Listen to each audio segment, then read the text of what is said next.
Hey everyone, welcome back to the channel. Today we're going to do another Winchesters review video. And as you know from every review that I've done on past episodes, most episodes leave me feeling... What? Let's go to Zach Evans.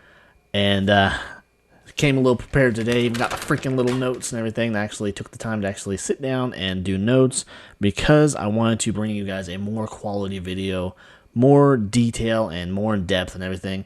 So, with all that said, let's jump right into the video. Today, we're going to review episode 6. Now, first off, I have to say, I was a little more impressed with this episode. It did a lot better performance-wise with the things that they decided to include in this episode. Gotta say, right off the bat, the jokes that they had in the first few scenes were a lot better. There was one in particular joke that I'll get to when I get into the episode, but I gotta say, the jokes, all in all, were a lot fucking better. Like, it wasn't like they were trying to be funny. It was just kind of these little off comments that just made it so much better, and I didn't immediately want to shut off the fucking video. So, with all that said, I got my little list of things here I want to go over. So, this last episode, it's kind of goes into the history a little bit, I guess, with Mary and her family and another group of hunters. So, getting right into it, this video, or this episode, started out with a unknown hunter getting pursued by something that we can't see. She's killed in a very gory way, which is, that's fine with me. And after that, we get back to our hunter gang, or whatever you want to call them. Turns out that they get called out to a job that involves this hunter that was just killed. This hunter was a part of a group that is close to Mary's family. And the thing that I really liked about this particular hunter, it is the guest star that they included. It was Audrey Anderson, who played Lila in the Arrowverse. It's really nice to see old CW actors come back and do different things. They can be tapped for these different projects and everything. So it was really cool to see her come back and play this character. And with the way that they left her, we might see her again. So before I really get into any more of that, let's get back to the episode. It goes on to have this hunter. Audrey comes back into the CW playing this character. Her name is Tracy Geller. She is a former hunter who since left the life because of how her last hunt played out and just the fact that she didn't want to be a part of it anymore. And so she calls in Mary, who she knows from her family and everything, even has a little kind of a kid nickname for her. And so she brings her in to investigate what happened to this hunter, and she can't really be a part of the hunt herself because she's so traumatized from what happened in her last hunt, and just the life in general kind of left this mark on her. And the person that was killed was also a dear friend from her little inner circle that she talks about within the episode. So they come and they investigate, and they immediately assume that it is a werewolf. Tracy comes in later and says that she got a call from this hunter that she believes that she was hunting this werewolf.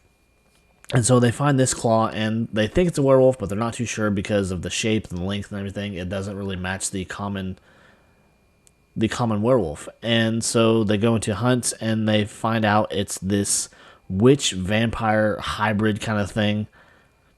And so it kind of leads back to Tracy and talking about her last hunt, where her and her group of hunters hunted this pack of witch vampire things. They're from South America, and she talks about how her and her friends hunted down the pack of them, all but one of them, and then there was this accident where the hunter that goes into this cave after this last little thing, I'm gonna have to look it up what it's called now. Well, fuck it.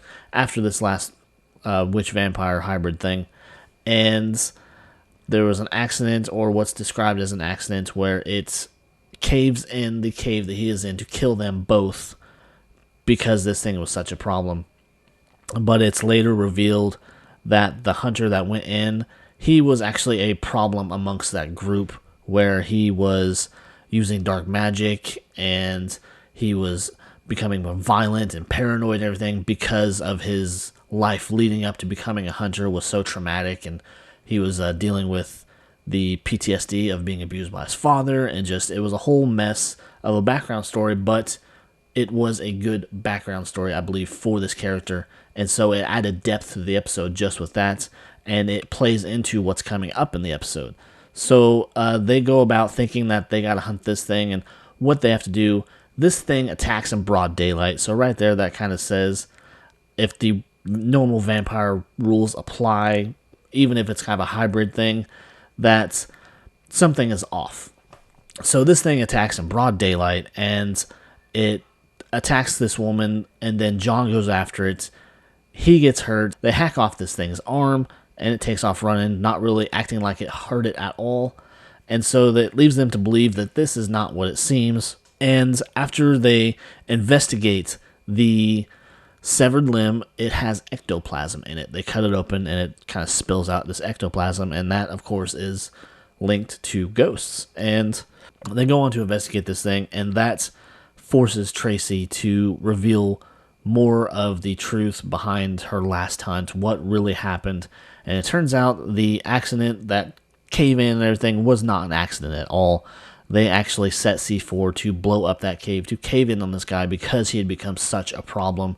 He was becoming so unmanageable with his paranoia and his dark magic, and they were all just fearing for their lives. And so they do this, they blow this cave, trap this guy. That monster and him both die in it, but it turns out that his spirit is so restless and everything, it possesses the corpse of this thing, and that's how he gets out and comes after them. And so during a little scuffle in a barn, this thing actually leaves the body of that monster and possesses John. Seeing this other side of his acting, I think, added a little bit more to it. It made it a little more bearable. And then also, they're going back and forth that the only way to stop this thing is with more violence. And Lotta, being the pacifist that she is, she decides this is not the route that they need to go to fight this thing. And so she confronts him. The ghost name is Mac, by the way. He was one of the group of Tracy's that they killed. And she kind of comes to terms and reveals more about her past, her father being very traumatized by the war that he was dragged into back in her home country and everything, and it changing him and making him violent and standoffish and just not wanting to be around people. And that's how Mac had become through all the years of abuse and the hunting. And so she took this common ground and really connected with him, and so he decided that continuing the circle of violence was not the way to go, and he leaves John's body.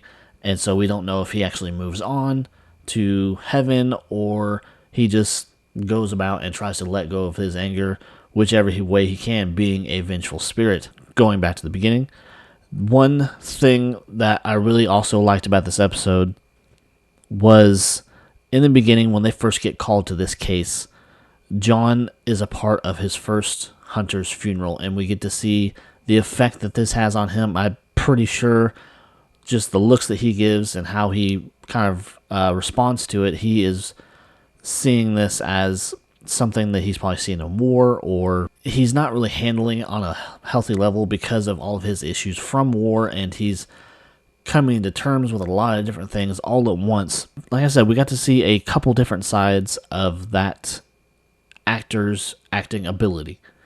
And so there was that, and I really liked, because when they bring in this monster, it does look kind of lame like the others, like the last 4 or 5 episodes where the monster was just looked kind of stupid. But they threw in that twist of the monster being possessed by the spirit of this guy Mac, and so it kind of, in a sense, gave it a little bit of a pass. I didn't hate it as much when they revealed that. And then seeing John possessed, going into more depth and more story, just it made it more interesting and made you want to know more about it. And then the big kind of reveal in this episode, they locate where that Akrita boss is hiding. They locate that radio tower that she's operating out of. So I'm sure the next episode will be all about that. And going into that, the next episode should be a good one. The next few should be decent. But also the next one is the mid-season finale, so chances are going to be a cliffhanger and it's going to piss me off. But they're going to introduce Mary's father, who is going to be played by Tom Welling, which I'm really excited about because I love Tom Welling from all the years of Smallville, and he was great in Lucifer. And so it's really going to be interesting to see how he differs from the original actor that played it in Supernatural, playing Sam Campbell. So we can see kind of a younger version, or just it might be a completely different version, because the actor that they had in Supernatural probably has about 15, 20 years or more on Tom Welling. And so it'll be interesting to see what he brings to it, what he brings to the character, and how much they're going to reveal of maybe his backstory, because we don't know a whole lot about him other than he was raised a hunter, and so he raised his family as hunters. So it was a decent episode. I really enjoyed it more than the last few, and with these different kind of twists and turns, with the character reveals, with the stories, and with the jokes.